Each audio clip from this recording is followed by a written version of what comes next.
안녕하세요. 주식 분석가 달수입니다. 금일은 HLB와 신라젠에 대해서 말씀드릴 건데요. 금일 같은 경우도 HLB가 3%가량 상승하면서 강한 모습을 이어갔습니다. 최근 들어서 강세를 보이지만 주춤주춤하는 모습을 보이실 겁니다. 왜냐하면 매수자와 매도자가 현재 엄청난 경쟁을 벌여서 물건을 사기도 하고 물건을 팔기도 하기 때문인데요.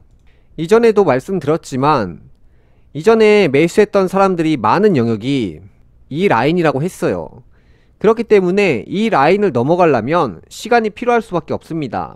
왜냐면 이 구간에 과거에 매수했던 사람들이 기다리기 지쳐서 나가려고 하는 사람들이 많다는 거죠.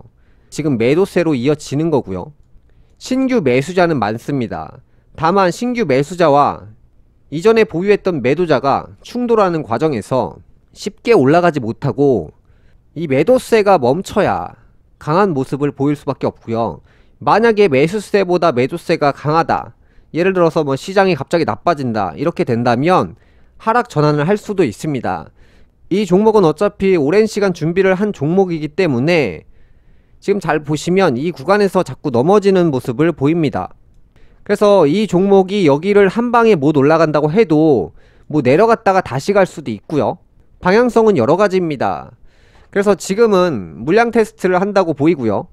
예전에 보유했던 사람들이 전부 다 던지면 지금의 매수세가 워낙 강하기 때문에 매수 우위가 되는 상황이 벌어지면 그때부터는 급등이 나오겠죠.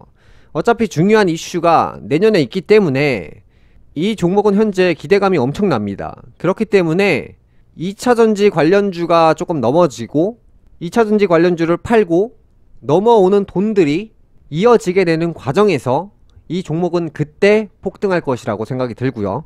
내년 5월에 판매를 시작하고 뭐 이런 게 중요한 게 아니고요. 주식은 그게 중요한 게 아닙니다. 기대감과 과정이 중요한 거예요. 결과는 중요하지 않습니다. 뭐 내년에 5월에 결과가 나온다, 이때부터 시작이다 가 아니라 뭐 이때부터 매출이 발생한다 가 아니라 그 전에 엄청난 기대감으로 올라갈 거란 말이죠. 근데 그게 이번에 내려갔다가 다시 올라갈지 이번에 올라갈지는 아무도 모릅니다. 다만 중요한 이슈가 있기 때문에 내년 5월을 향해서 간다면 내년 5월 전에 고점이 한번 크게 나올 겁니다.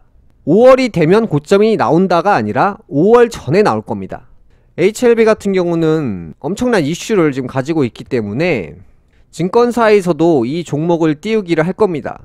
천천히 관전해 보시길 바라겠습니다. 몇 가지 이슈에 대해서 말씀드릴 건데요.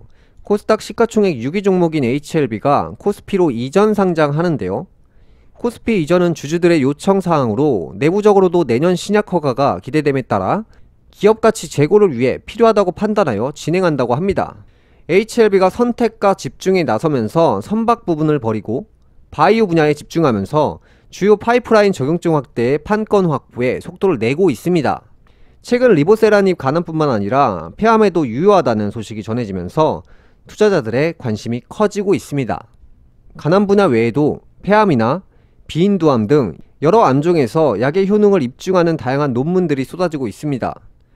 간암으로 시작한 신약의 확장성이 기업 가치를 얼마나 끌어올릴지 기대가 됩니다.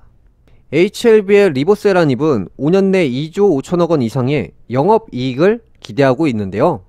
셀트리온의 경우에는 시가총액이 약 27조 원으로 영업이익 같은 경우는 약 7천억 원입니다. 상상계산법을 적용해도 HLB의 시가총액은 지금부터 2배 이상 올라야 한다는 건데요. 회사가 제시한 계획대로 간다면 에코프로처럼 오를지 기대가 됩니다. 다음 종목으로는 신라젠입니다. 신라젠 같은 경우는 2017년 이후 공매도 전쟁을 치렀던 종목으로 현재 에코프로와도 유사한 형태를 보이고 있는데요. 신라젠은 이후 고점에서 저점을 향해서 왔고요. 고점 대비 90% 이상 하락해 있는 시점입니다. 떨어질 만큼 떨어졌다는 얘기죠. 그래서 저가는 3,950원이고요.